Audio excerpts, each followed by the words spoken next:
వార్తల్లోకి తిరిగి స్వాగతం. చదువుకు పేదరికం అడ్డు కాదని అనేక సార్లు రుజువైంది. చక్కగా చదువుకుంటున్న విద్యార్థులకు అనేక సంస్థలు ఆర్థిక సహాయం చేసి ప్రోత్సాహాన్ని అందిస్తున్నాయి. చదువు ద్వారానే జీవితంలో నిజమైన అభివృద్ధిని సాధించవచ్చని చెబుతున్నాయి.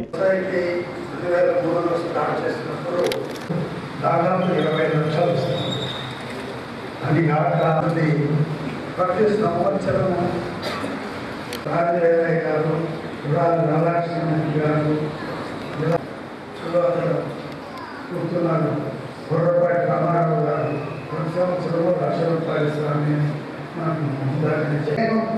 చాలా ముందుకు వచ్చి ఈ పనికి సహకారం చేయాలంటే మీరు నుంచి 10 మంది సక్రమంగా జరిగేసుకోవాలని అడుగుతాను. తర్వాత you are very brilliant students, you have great future. మీరు ఎంతమంది పేపర్లు చూసారో నాకు తెలియదు. The common administrative test for medical MBA college admissions all over the country.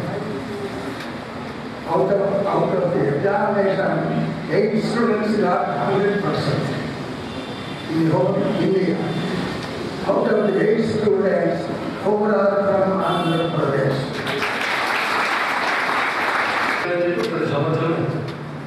ఎవరో రాసిన తర్వాత ఆ స్కాలర్షిప్ ఎంతంటే ₹1000 కూడా ₹1000 నేను 68లో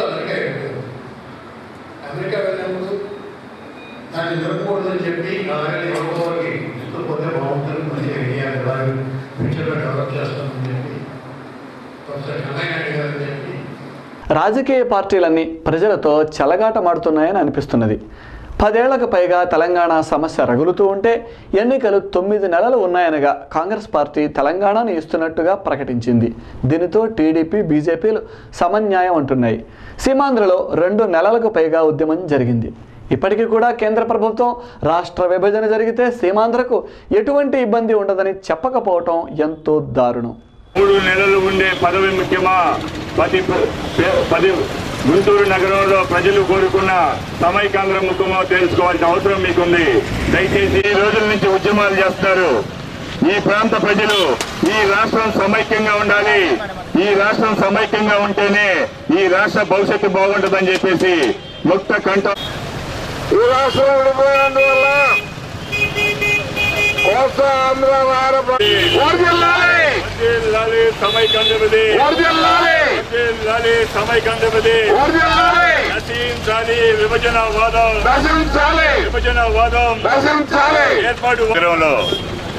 పోస్ట్ కార్డు ఉద్యమం రాష్ట్రపతికి, సుప్రీంకోర్టు జస్టిస్ కి ప్రధానంగా ఈ రాష్ట్ర విభజన జరగకూడదు, ఈ రాష్ట్ర విభజన జరిగితే అన్యాయం జరుగుతుందని చెప్పేసి ముక్త కంఠంతో గుంటూరు నగర ప్రజలు మొత్తం రాష్ట్రపతికి తమ మనోభావాలను తెలియజేయడం జరుగుతుంది. అట్లానే రాష్ట్రం సర్వనాశనం అయిపోతుంటే ఈ రాష్ట్రాన్ని కాపాడాల్సిన కేంద్ర మంత్రులు కానీ, ఈ జిల్లాకు చెందిన మంత్రులు కానీ కనీసం ఈ ప్రాంత ప్రజల మనోభావాలు పట్టకపోవడం చాలా బాధాకర విషయం. ఉద్యమ జేఏసీ ఆధ్వర్యంలో ఇన్ని రోజుల నుంచి ఉద్యమాలు జరుగుతుంటే, ఇన్ని రోజుల నుంచి ఉపాధ్యాయ, కార్మిక, విద్యార్థి లోకం ముక్త కంఠంతో ఈ రాష్ట్రం విడిపోకూడదు, ఈ రాష్ట్రం కలిసి ఉండాలని చెప్పేసి ముక్త కంఠంతో తమ మనోభావాలను తెలియజేస్తుంటే నిమ్మకు నీరెత్తినట్టు ఈ రాష్ట్ర మంత్రులు, కేంద్ర మంత్రులు ఉంటున్నారు. చలికాలంలో చర్మ వ్యాధులు, జలుబు, దగ్గు తరచుగా అందరినీ పీడిస్తూ ఉంటాయి. అయితే ఆయుర్వేద వైద్యంలో కొద్దిపాటి జాగ్రత్తలు తీసుకుంటే వీటి నుండి బయటపడవచ్చు. అరండలపేటలోని శ్రీ వెంకటేశ్వర ఆయుర్వేద వైద్యశాల వైద్యులు వీటికి సంబంధించిన కొన్ని చిట్కాలను తెలిపారు. అనుగుణంగా అంటే ప్రస్తుతం శీతాకాలం, ఇప్పుడు చలి ఎక్కువగా ఉంటుంది. ఈ చలి వల్ల అందరికీ చిన్నల దగ్గర నుంచి పెద్దవాళ్ళ వరకు అనేక రకమైన చిన్న వ్యాధులు రావటం ఉంటుంది. కానీ ఇవి ఎంతో ఇబ్బంది పెడుతూ ఉంటాయి వాళ్ళని. ముఖ్యంగా చలికాలంలో కాళ్ళు, చర్మం పగులుడు, రెండవది జలుబు, మూడవది దగ్గు. ఈ 3 కారణాలు ఎక్కువగా మనిషిని ఇబ్బంది పెడుతుంటాయి. మొదటిది చర్మం పగుళ్ళు లేదా కాళ్ళ పగుళ్ళకు ఆయుర్వేద వైద్యంలో, మన గృహ వైద్యంలో చాలా చిట్కా వైద్యాలు ఉన్నాయి. అందులో ముఖ్యంగా చాలా బాగా పనిచేసేది ఏంటంటే పసుపు తీసుకొని నువ్వుల నూనె కలిపి రాత్రిపూట కాళ్ళకు, మడమలకు రాసి పట్టుకుంటే ఆ యొక్క దానివల్ల శుతిమెత్తగా అంటే చాలా మృదువుగా తయారవుతాయి కాళ్ళ మడమలు, మరియు ఆ పగుళ్ళు అనేది నివారించబడతాయి. అదేవిధంగా చర్మం పగుళ్ళు వచ్చినప్పుడు కొబ్బరి నూనె రాసుకోవడం అనేది చాలా ఉత్తమం. ఈ కొబ్బరి నూనె మంచి స్వచ్ఛమైన కొబ్బరి నూనె రాసుకుంటే చర్మం పగుళ్ళు కూడా తగ్గిపోతాయి. అదేవిధంగా చలికి ఎక్స్పోజ్ కాకుండా మందటి దట్టమైన వస్త్రాలు కప్పుకోవడం మంచిది. రెండోది జలుబు. ఈ చల్లగాలికి ఎక్స్పోజ్ కావడం కానీ, ఈ కాల పరిమాణం వల్ల ఎలర్జీ లాగా ఇలా జలుబు శీతాకాలంలో రావడం జరుగుతుంది.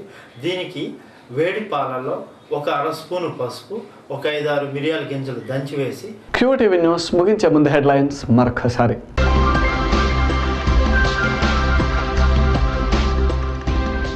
ప్రణాళికాబద్ధంగా చదివితే ఉద్యోగాలు పొందవచ్చు. అవగాహన సదస్సులో ఎమ్మెల్సీ లక్ష్మణరావు.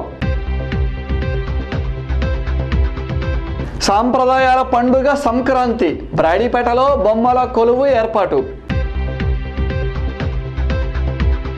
కార్పొరేషన్ అధికారుల పనితీరు మారాలి. మండిపడ్డ కలెక్టర్ సురేష్ కుమార్. ఇవి ఈ రోజు విశేషాలు. మరిన్ని వార్తలతో మళ్ళీ కలుద్దాం. నమస్కారం.